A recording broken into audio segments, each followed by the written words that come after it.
Mike, com'è nata la tua passione per il writing? Circa nel 95-96 qui in Duomo di Vittorio Veneto, dove praticamente erano circa una ventina di ragazzi che tutti quanti dipingevano. La sera si usciva e si andava a dipingere nei posti abbastanza tranquilli. La cosa bella è che oltre a noi c'erano anche i pali e gli amici dei pali, quindi facevano più baccano loro e ogni sera circa era sempre un fuggi generale.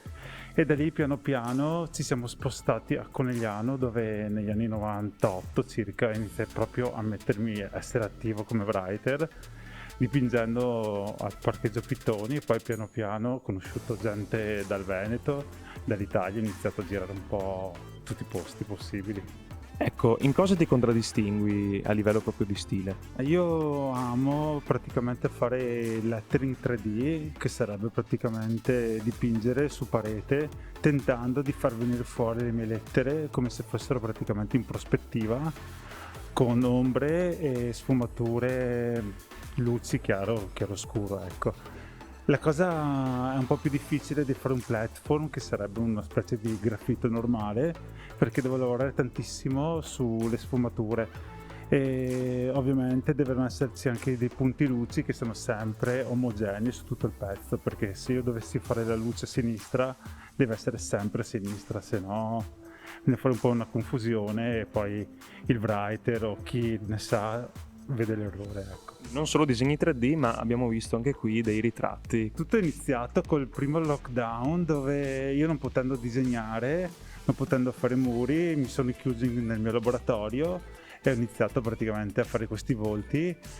E anche qui molto difficile perché faccio tutto a spray e quindi anche se dovessi sbagliare tipo 1 centimetro può capitare che dovrei fare tutto da capo. Ci impiego più sinceramente a fare le tele, anche i 3D in tele, che fare proprio le pareti in graffito, volti o quello che è, perché tutto quando usi lo spray la superficie più piccola diventa sempre più difficile. Quanto ci vuole più o meno a completare un disegno 3D dei tuoi?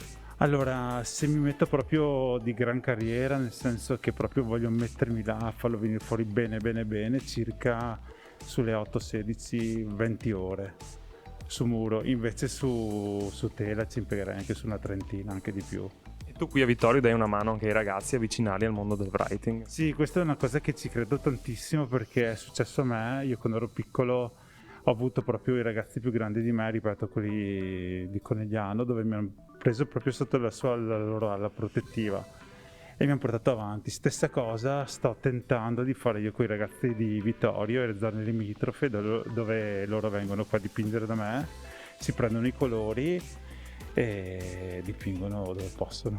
Visto che sono pieno di colori, mi piace proprio alcuni regalarli e così loro sono contenti, visto che non avendo lavoro o studiano è difficile tirare su tipo 70 euro per fare un disegno. Prossimi progetti invece, anche perché con l'ultimo tuo disegno sei finito su Grafunk, quindi i tuoi prossimi progetti quali sono? I miei prossimi progetti, allora quest'anno sarò spesso in Italia, però il prossimo anno pensavo di farmi delle tappe europee e se era possibile, perché già mi era dato l'ok per andare negli Stati Uniti, sperando che tutta questa cosa qui che c'è adesso passi e ripeto, il prossimo anno vorrei proprio girare il più possibile perché mi piace, è una cosa che ci tengo tantissimo.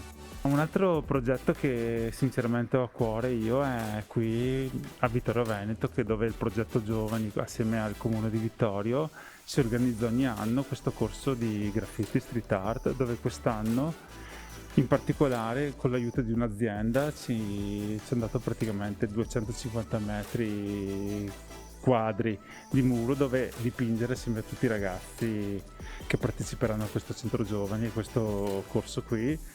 È una cosa che credo tantissimo, anche perché vedo man mano negli anni che i vittoriesi stessi si avvicinano molto di più ai graffiti, è una cosa che ci tengo tantissimo. Ripeto, viaggio poco i social, però vedo su alcuni gruppi vittoriesi che qualche ragazzo posta proprio i graffiti, è una cosa che noi writer di Vittorio, perché ci sono però sono nascosti, ci fa tanto piacere, ecco, dove magari negli anni 90 eravamo visti un po' più sui delinquenti, non so se posso dirlo, Adesso invece anche la gente mi ferma, mi fa complimenti per quello che fai. Sono piccole cose che io ci tengo tanto, ecco, proprio. E anche questo mi fa dipingere ancora di più.